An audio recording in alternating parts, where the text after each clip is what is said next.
Good morning, everybody. Nice, warm, sunny day in Suva. Great day to have an occasion like this where we talk about GIS.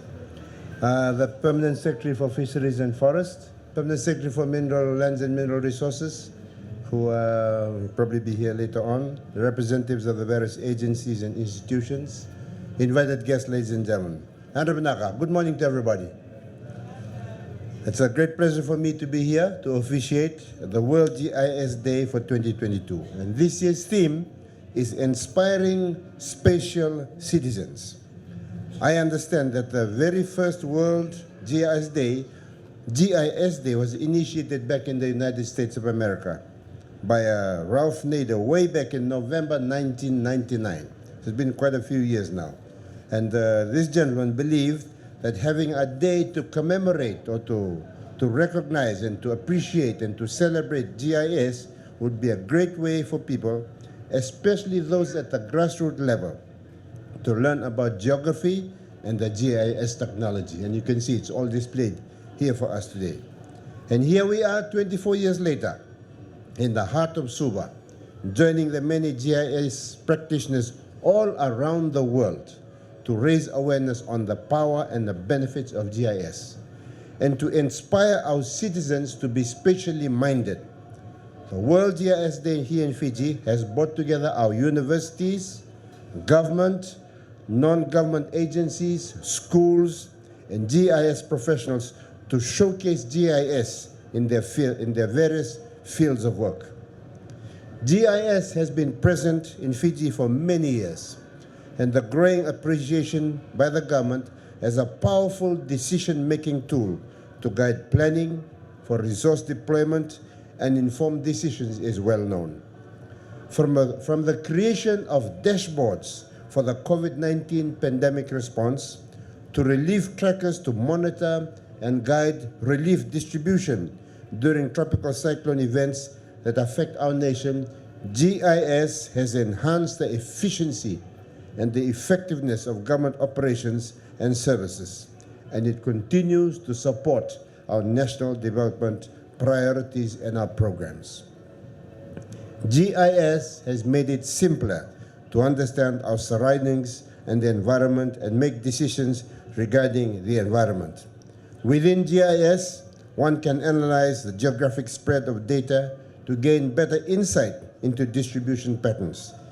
GIS can be used in areas such as land management, agriculture, fisheries, forestry, disaster risk reduction, public health, and mining, to name a few. As Minister for Lands and Mineral Resources, I appreciate the benefits of using GIS for the execution of service delivery for the Ministry of Lands and Mineral Resources in land administration and mineral development, and how it has improved the way decisions are made to better the lives of our citizens. And just these past 2 weeks, I've enjoyed being able to use Vanua online. Whenever people ask me something about land, it's immediately available on my phone. I can show it on my laptop, I can project it. So it just shows that information which was in the purview of control just a few is made available. People can understand what's happening. And when you see things, you understand.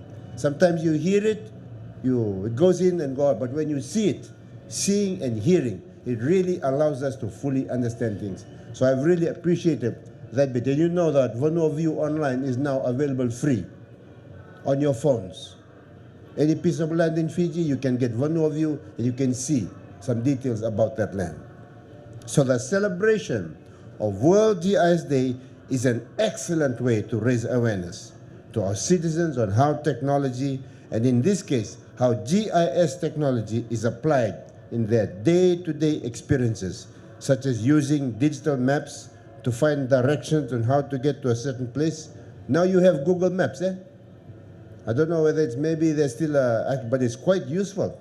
I had people that were trying to find where I was, and all they did, they got Mr. Google to tell them how to get to me.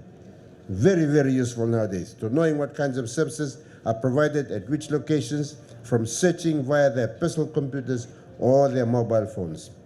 With the booths that have been set up along with the demonstration provided by the various agencies and institutions, I am sure that we will all appreciate how GIS technology has assisted us to understand our environment in which we live, the issues about where we live, and how we can turn these issues into opportunities to build and better our way of life for our nation today and for the future. As the contribution of GIS to nation building continues to grow, I would like to thank all those GIS practitioners in the country who have been champions of GIS and who have been diligent to realize the establishment of GIS and see and grow it to where it is today. And I thank you for all your contributions to all the different ministries, all the different agencies that have helped make the lives of the work of government, the work of the agencies that we work for, and the lives of the people in Fiji better for the work that you do in GIS. For our young people who are looking for a career, if you are curious about exploring the world and knowing more about the environment, GIS is a wonderful career option that will provide you many opportunities to expand your knowledge, your skill, and be part of supporting nation building.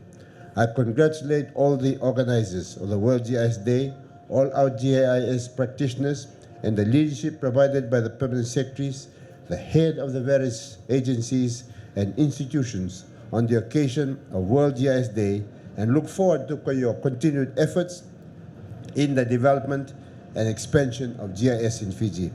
With these words, I officially launched the World GIS Day 2022. Thank you, Dhanyabad, and Vinagawale.